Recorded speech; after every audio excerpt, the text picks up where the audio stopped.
பலியை அல்ல இரக்கத்தையும், தகன பலிகளை பார்க்கிலும் தேவனை அறிகிற அறிவையும் விரும்புகிறேன் என்று தேவன் சொல்லுகிறார்.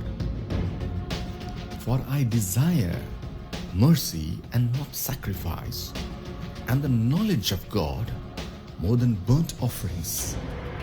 Thus says the Lord God Almighty. From Hosea chapter 6 verses 6. எனக்கு பிரியமான தீர்க்க தரிசன மாணவர்களே, எதையாவது செய்து தேவனிடத்திலிருந்து நாம் ஆசீர்வாதத்தையோ அல்லது தீர்க்க தரிசன அபிஷேகத்தையோ பெற்றுக்கொள்ள முடியுமா? ஆண்டவர் சொல்கிறார், பலியையும் தகன பலியையும் பார்க்கிலும் தேவனை அறிகிற அறிவையே நான் விரும்புகிறேன் என்று சொல்கிறார். ஒரு தீர்க்க தரிசன மாணவனாக மாணவியாக நாம் தேவனுடைய வரங்களை அவரிடமிருந்து பெற்றுக்கொள்ள முயற்சி செய்கிற இந்த நேரத்தில் நமக்கு ஒன்று தெரிந்திருக்க வேண்டும். நாம் தருகிற பலிகளினாலோ நாம் அவரை புகழ்ந்து பாடுகிறதுனாலோ வருகிற மகிமையை காட்டிலும் அவருடைய வேதத்தை அறிகிற அறிவை அறிகிற ஜனங்களை தேவன் அதிகமாய் கனம் பண்ணுகிறார் என்று நாம் பார்க்கிறோம். 1 சாமுவேல் 15வது அதிகாரம் 22வது வசனத்திலே, அதற்கு சாமுவேல், கர்த்தருடைய சத்தத்திற்கு கீழ்ப்படுகிறதை பார்க்கிலும் சர்வாங்க தகனங்களும் பலிகளும் கர்த்தருக்கு பிரியமாயிருக்குமோ? பலியை பார்க்கிலும் கீழ்ப்படிதலும் ஆட்டுக்கடாக்களின் நினத்தை பார்க்கிலும் செவி கொடுத்தலும் உத்தமம் என்று பிரதான தீர்க்கதரிசியான சாமுவேல் நமக்கு ஒரு அறிவுரையை சொல்லுகிறார். அப்போ கர்த்தருக்கு கீழ்ப்படுகிறதுனால நம்முடைய இருதயத்திலிருந்து தீர்க்க தரிசன அபிஷேகமானது புறப்படுகிறதா இருக்கிறது. கர்த்தராகிய இயேசு கிறிஸ்துவை நாம் சற்று கூர்ந்து கவனிப்போம். மார்க் 8வது அதிகாரம் 22-23 வசனங்களிலே, பின்பு அவர் பெத்சாய்தா ஊருக்கு வந்தார். அப்பொழுது ஒரு குருடனை அவரிடத்தில் கொண்டு வந்து அவனை தொடும்படி அவரை வேண்டிக் கொண்டார்கள். அவர் குருடனுடைய கையை பிடித்து அவனை கிராமத்திற்கு வெளியே அழைத்து கொண்டு போய் அவன் கண்களில் உமிழ்ந்து அவன் மேல் கைகளை வைத்து, எதையாகிலும் காண்கிறாயா என்று கேட்டார். தீர்க்க தரிசன வரமானது 2 நிலைகளுக்கு அடுத்த காரியமாயிருக்கிறது. முதல் நிலையிலே சற்று மங்கலாக தெரிகிற காரியங்கள், 2வது நிலை தெளிவாக காண்கிற நிலை. கர்த்தர் நம்முடைய கண்களை தொடுகிற வேளையிலே முதலாவது நமக்கு பல காரியங்கள் மங்கலாக தெரியும். ஒரு மனிதனையோ ஒரு மனுஷியையோ அவர்களுடைய கடந்த காலம், நிகழ்காலம், வருங்காலம் இவைகளை குறித்த காரியங்களை நாம் அறிந்து கொள்ள முற்படுகிறோம். அதற்கு நமக்கு தெய்வீக வல்லமை தேவைப்படுகிறது. அந்த தெய்வீக வல்லமையை 2 சக்திகள் கொடுக்க முடியும். ஒன்று, குறி சொல்லுகிற புத்தகங்களை படிக்கிறதுனாலே குறி சொல்லுதலின் ஆவி வரும். தேவனிடமிருந்து அதை காட்டிலும் மகிமையான தீர்க்க தரிசனத்தை நாம் எப்படி பெற்றுக்கொள்ளலாம்? தேவன் தருகிற தீர்க்க தரிசன வல்லமைக்கும் ஜோசியம் சொல்லுகிற குறி சொல்லுகிற வல்லமைக்கும் உண்டாயிருக்கிற வேறுபாட்டை இந்த நாளில் நாம் கற்றுக்கொள்ள போகிறோம். குறி சொல்லுதலை கேட்கிறவனும் சொல்லுகிறவனும் தங்களுடைய மகிமைக்காக செய்கிறார்கள். ஆனால் தீர்க்க தரிசனமோ தேவாதி தேவனுடைய நாமத்தின் மகிமைக்காக உண்டாயிருக்கிறதா இருக்கிறது. இயேசு கிறிஸ்துவிடம் ஒரு குருடனை அழைத்து வருகிறார்கள். இந்த நாளிலும் நான் உங்களை இயேசு கிறிஸ்துவிடம் அழைத்து செல்ல போகிறேன். என்னோடு இப்பொழுது இணைந்திருப்பீர்களே, ஆனால் விசுவாசத்திலே நான் செய்கிற சகல கிரியைகளையும் தேவன் அங்கீகாரம் பண்ணுகிறதற்கு உண்மையுள்ளவராயிருக்கிறார். ஒருவேளை, கர்த்தாவே என் கண்களை திறந்தருளும், நான் அமானுஷ்யமான காரியங்களை பார்க்கவும் உம்மை தரிசிக்கவும் உம்முடைய வல்லமையை அது நிமித்தம் பூமியிலே கொண்டு வரவும் எனக்கு விசேஷித்த வரங்களை தாரும் என்று நாம் அவரை கேட்கும் பொழுது அவர் வேண்டாம் என்றோ முடியாது என்றோ சொல்வதற்கில்லை. ஏனென்றால் அவர் சொல்லுகிறார், தேவனை அறிகிற அறிவையே விரும்புகிறேன் என்று சொல்லுகிறார். என்னை பற்றி ஜனங்கள் சரியாக அறிந்து கொள்ள வேண்டும் என்கிற ஒரு ஆர்வத்தை தேவன் வெளிப்படுத்துகிறதா இருக்கிறது. அந்த குருடனை அவர் தொடுகிறார். தொடும் பொழுது என்ன நடக்கிறது? அவர் கேட்கிறார், எதையாவது காண்கிறாயா என்று கேட்கிறார். அதற்கு அந்த குருடன் அவன் ஏறிட்டு பார்த்து, நடக்கிற மனுஷரை மரங்களைப் போல காண்கிறேன் என்றான். நான் சொன்னேன், தீர்க்க தரிசன வெளிப்பாடானது 2 நிலைகளுக்கு அடுத்ததாக இருக்கிறது. ஒன்று சற்று மங்கலாக காண்கிற காரியங்கள், இரண்டாவது தெளிவாக காண்கிற காரியங்கள். உடனே நமக்கு தெளிவான காரியங்கள் உணர்த்தப்படுமா என்று தெரியாது. ஆனால் முதலாவது மங்கலான காரியங்கள் நம்முடைய ஆவியிலே வெளிப்படுத்தப்படுகிறது. இந்த மங்கலான காரியங்கள் ஒரு கனவின் மூலமாகவோ அல்லது குறிப்பிட்ட நபர்களுடைய பேச்சில் இருந்தோ நாம் அதை கிரகித்துக் கொள்ளலாம். முதலாவது மங்கலாக தெரியும். பின்பு அவர் என்ன செய்கிறார்? பின்பு அவர் மறுபடியும் அவன் கண்களின் மேல் கைகளை வைத்து அவனை ஏறிட்டு பார்க்கும்படி செய்தார். நாம் மங்கலாக தெரிகிறது என்று சொல்லுகிற வேளையிலே, கர்த்தாவே இன்னுமாய் தெளிவாய் நான் காரியங்களை பார்க்க எனக்கு கற்றுத்தாரும் என்று சொல்லும் பொழுது, அவர் மறுபடியுமாய் நம்முடைய கண்களின் மீது அவருடைய கைகளை வைத்து நாம் சகலத்தையும் காணும்படியான வல்லமையை நமக்கு தருகிறார். ஹல்லேலூயா. இந்த 2 நிலைகளுக்கு முன்பதாக தேவன் செய்கிற ஒரு காரியத்தை பார்ப்போமேயானால், அவர் குருடனுடைய கையை பிடித்து அவனை கிராமத்திற்கு வெளியே அழைத்து கொண்டு போய் அவன் கண்களில் உமிழ்ந்து அவன் மேல் கைகளை வைத்து என்று எழுதியிருக்கிறது. உங்கள் கண்களிலே யாராவது எச்சியை துப்பினால் உங்களுக்கு கோபம் வரும் அல்லவா? ஆனால் கர்த்தர் ஒரு குறிப்பிட்ட காரியத்திற்காக அவன் மீது எச்சில் பூசின ஒரு மண் குளைச்சலை எடுத்து அவன் கண்களிலே பூசுகிறார். முதலாவது நம்முடைய வாழ்க்கையிலே காணப்படுகிற சாபத்தின் வல்லமைகள் நிகிரகம் பண்ணப்பட வேண்டும். அதைத்தான் அந்த நாட்களிலே என்ன செய்கிறார்? ஊருக்கு புறம்பே அவனை அழைத்து செல்கிறார். ஊருக்கு புறம்பு என்று வரும்பொழுது அது யாரும் பார்க்கக்கூடாத ஒரு இடம். அந்த இடத்திலே அவனை அழைத்து சென்று அங்க இருக்கிற ஒரு மண்ணிலே எச்சியை துப்பி அந்த மண் குளைச்சலை எடுத்து அவன் கண்களிலே தடவ அவன் மங்களாக தெரிகிற காரியங்களை பார்க்கிறான். அதே போல இந்த நாளிலும் கூட என்னுடைய ஆவிக்குரிய மண்டலத்தில் இருந்து இந்த நாளிலே நான் ஆவிக்குள்ளாகிறேன். கர்த்தர் செய்தது போலவே இயேசு கிறிஸ்துவின் எச்சிலை உங்கள் நிலத்திலிருந்து இருக்கிற மண்ணின் மீது நான் கலந்து அதை உங்கள் கண்களின் மீது இயேசு கிறிஸ்துவின் நாமத்தில் நான் பூசுகிறேன். இப்பொழுது ஒரு இயற்கைக்கு மேற்பட்ட காரியம் நடந்து கொண்டிருக்கிறது. தீர்க்கதரிசிகளை நாம் உற்பத்தி செய்து கொண்டிருக்கிறோம். தேவனுடைய நாமத்தின் மகிமைக்காக அது நடந்து கொண்டிருக்கிறது. தேவன் உங்கள் கண்களிலே இப்பொழுது இயேசு கிறிஸ்துவின் எச்சினால் குழப்பப்பட்ட அந்த மண் சகதியை எடுத்து உங்கள் கண்களிலே பூசுகிறார். தேவனுடைய வல்லமைக்கு உங்களை ஒப்புக் கொடுக்கிறேன். அந்த நாளிலே கிரியை செய்த அதே வல்லமை இந்த நாளிலே ஒரு நோக்கத்திற்காக அனுப்பப்படுகிறது. இப்பொழுது ஜனங்களுடைய இருதயத்தின் சிந்தனைகளை அறிந்து கொள்ளக்கூடிய வல்லமை உங்களுக்கு உண்டாகிறது. இயேசு கிறிஸ்துவின் நாமத்தின் மகிமையை பிரஸ்தாபம் பண்ணக்கூடிய அற்புதங்களையும் அடையாளங்களையும் செய்கிற வல்லமை உங்கள் கைகளிலே இறங்குகிறது. நீங்கள் ஆமென் என்று சொல்லும்போது அது நடக்கும். ஆமென். ஹல்லேலூயா. இப்பொழுது நீங்கள் சொல்லுகிறீர்கள், எனக்கு மங்கலாக தெரிகிறது போல இருக்கிறது என்று. அங்கே நின்று கொள்ளுங்கள். இப்பொழுது நான் ஆண்டவரை அழைக்கிறேன். கர்த்தாவே, இந்த நாளிலும் உடைய பிள்ளைகளுடைய வாஞ்சையை நிறைவேற்றும் வண்ணமாக இது அந்த நாளிலே செய்தது போல இவர்கள் கண்கள், ஆவிக்குரிய கண்கள், ஆன்மீக கண்கள் திறக்கத்தக்கதாக உம்முடைய எச்சினால் நிறையப்பட்ட அந்த மண்ணை எடுத்து நான் நீர் கொடுத்த அதிகாரத்தை பயன்படுத்தி அவர்கள் கண்களிலே பூசுகிறேன். இப்பொழுதே அவர்கள் கண்கள் திறக்கிறதற்காக நன்றி செலுத்துகிறேன். தெய்வீக வல்லமை கடந்து வருகிறதற்காக நன்றி. தேவனால் எல்லாம் கூடும்.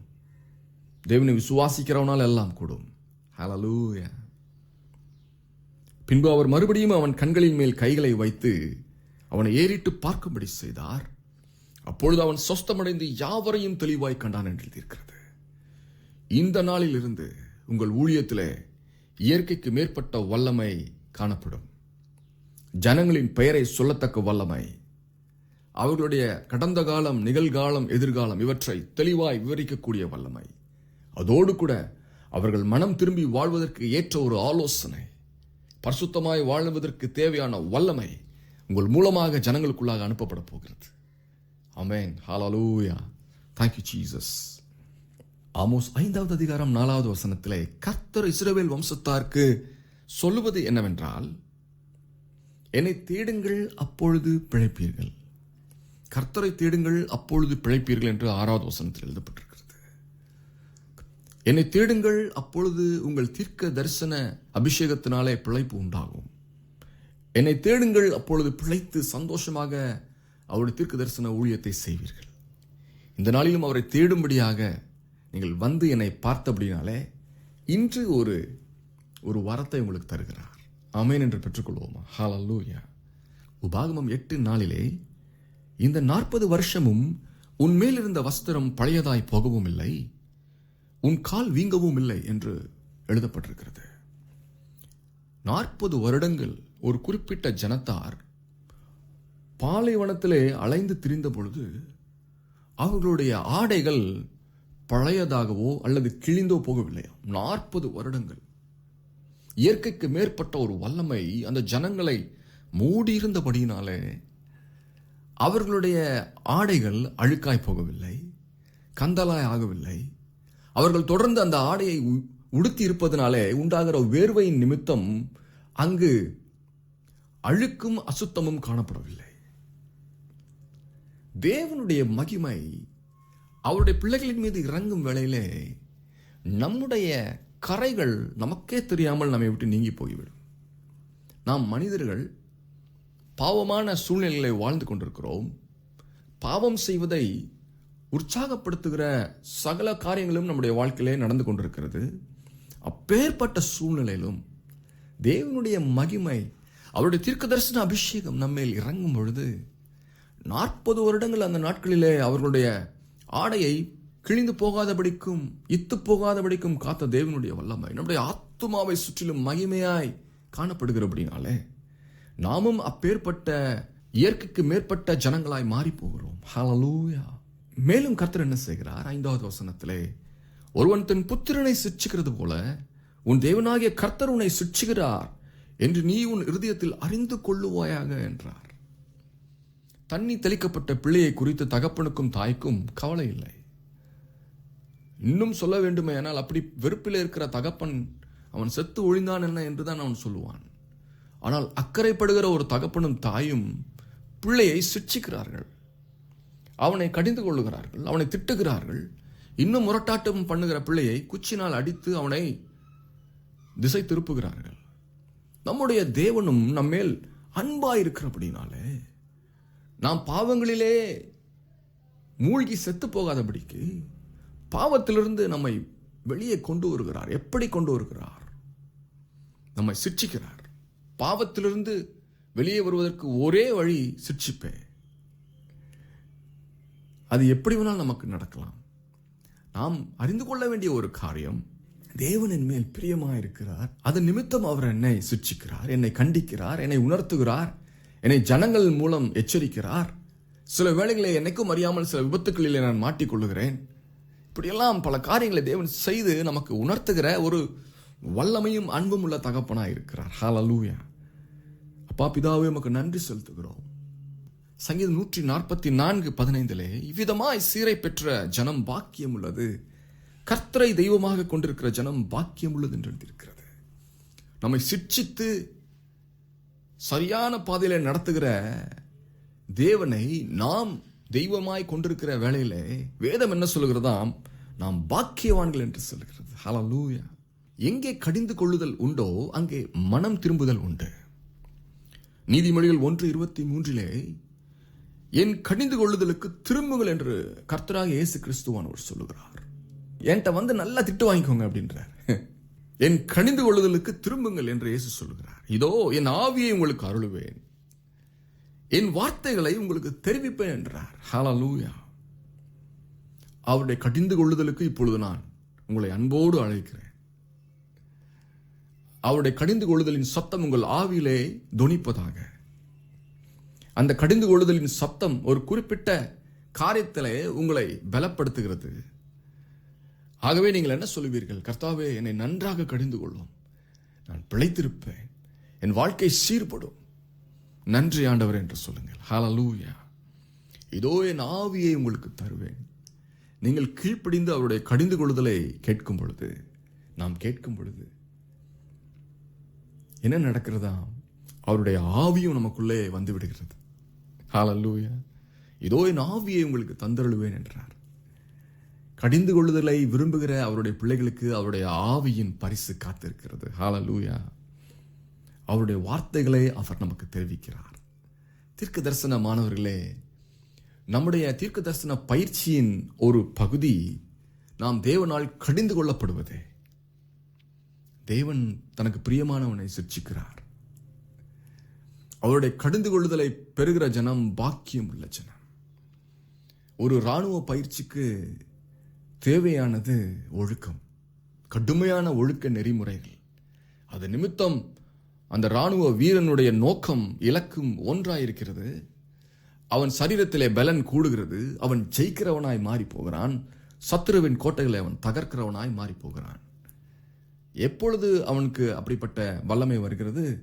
அவன் ஒரு தலைமைக்கு கீழ்ப்படிந்து அந்த தலைமையின் கடிந்து கொள்ளுதலை கேட்டு தன்னை சீர்படுத்திக் கொள்ளும் பொழுது. அதே போல இந்த நாட்களிலும் தேவன் தீர்க்கதரிசிகளை எழுப்புகிற இந்த வேளையிலே அவர் பல வேளைகளிலே நம்மை கடிந்து கொண்டு சீர்படுத்துகிறார். அவருடைய கடிந்து கொள்ளுதலை நாம் ஏற்றுக்கொள்ளுகிற வேளையிலே சற்றே வலியான சூழ்நிலையிலும் இது எனக்கு நல்லது, நான் கடிந்து கொள்ளப்பட்டது எனக்கு நல்லது என்று நீங்கள் நம்புவீர்களே, ஆனால் தேவன் அவருடைய ஆவியை உங்களுக்கு தருவதற்கு எந்த தடையும் இல்லை. ஹல்லேலூயா. நீதிமொழிகள் 1வது அதிகாரம் 33வது வசனத்திலே, எனக்கு செவி கொடுக்கிறவன் எவனோ அவன் விக்கனமின்றி வாசம் பண்ணி ஆபத்திற்கு பயப்படாமல் அமைதியா இருப்பான் என்று எழுதியிருக்கிறது. அவருக்கு செவி கொடுக்கிறவன் எவனோ, அவருடைய கடிந்து கொள்ளுதலுக்கு செவி கொடுக்கிறவன் எவனோ, அவனுடைய வாழ்க்கை பல வருடங்களாக, ஏன் இறுதி வரைக்கும் நிலைத்திருக்கும் என்று ஆண்டவர் சொல்லுகிறார். அவன் விக்கனமின்றி, அவன் பயமுறுத்துதலின்றி, அவன் திகிலின்றி, ஆபத்திற்கு பயப்படாமல் அமைதியாயிருப்பான் என்று எழுதியிருக்கிறது. ஹல்லேலூயா. எனக்கு பிரியமான தீர்க்க தரிசன மாணவர்களே, மாணவிகளே, தீர்க்க தரிசன வரத்தை பெற்றுக்கொள்ள நாம் கற்றுக்கொண்டு வருகிறோம். அந்த கற்றுக்கொள்ளுதலின் ஒரு பகுதி தேவனுடைய கடிந்து கொள்ளுதலுக்கு நம்மை விட்டுக் கொடுப்பது. அவருடைய கடிந்து கொள்ளுதலுக்கு நாம் எதிர் நிற்காமல், என் தகப்பன் என்னை கடிந்து கொள்ளட்டும், நீதிமான் என்னை கொட்டட்டும், நான் அதன் நிமித்தம் அவருடைய நியமங்களை அறிந்து கொள்வேன் என்று எழுதியிருக்கிறது. ஹல்லேலூயா. கர்த்தாவே, என்னை கேட்கிற ஒவ்வொருவருக்கும், குறிப்பாக தீர்க்க தரிசன மாணவர்களுக்கு, இந்த நாளிலே அவருடைய கண்களிலே உம்முடைய எச்சிலை பூசி மங்களாய் தெரிகிற காயங்கள் இந்த நாளிலிருந்து தெளிவாய் தெரியத்தக்கதாக ஒரு இயற்கைக்கு மேற்பட்ட வல்லமையை இயேசு கிறிஸ்துவின் நாமத்தினாலே அவர்களுக்கு அனுப்புகிறேன். உம்முடைய நாம மகிமைக்காக நீர் அதை அங்கீகரிக்கிறதற்காக நன்றி செலுத்துகிறேன். உம்முடைய வார்த்தையின் கீழ்ப்படிதலுக்கும் உம்முடைய வார்த்தையின் கடிந்து கொள்ளுதலுக்கும் எங்களை ஒப்புக் கொடுக்கிறோம். கர்த்தர் எங்களை திசை திருப்புவீராக. நேர் வழிகளிலே செல்ல எங்களை பக்குவப்படுத்துவீராக. அலை பாய்கிற இருதயத்தை எங்களிடமிருந்து எடுத்து எங்களுடைய நோக்கம் கிறிஸ்துவின் மகிமையாய் காணப்பட இந்த நாளிலே நீர் விசேஷித்த விதத்தில் எங்களை வந்து சந்திக்கிறதற்காக நன்றி செலுத்துகிறோம். இயேசு கிறிஸ்துவின் நாமத்தில் பெற்றுக்கொள்கிறோம் எங்கள் நல்ல தகப்பனே. ஆமென். ஹல்லேலூயா. இயேசு கிறிஸ்துவின் கடிந்து கொள்ளுதல் தீர்க்கதரிசிகளை பலப்படுத்தும். மற்றொரு தீர்க்க தரிசன செய்தியோடு உங்களை காண வருகிறேன். அதுவரைக்கும் தேவனுடைய சமாதானமும் சுகமும் அவருடைய வல்லமையும் உங்கள் மத்தியிலே காணப்படுவதாக. ஷலோம்.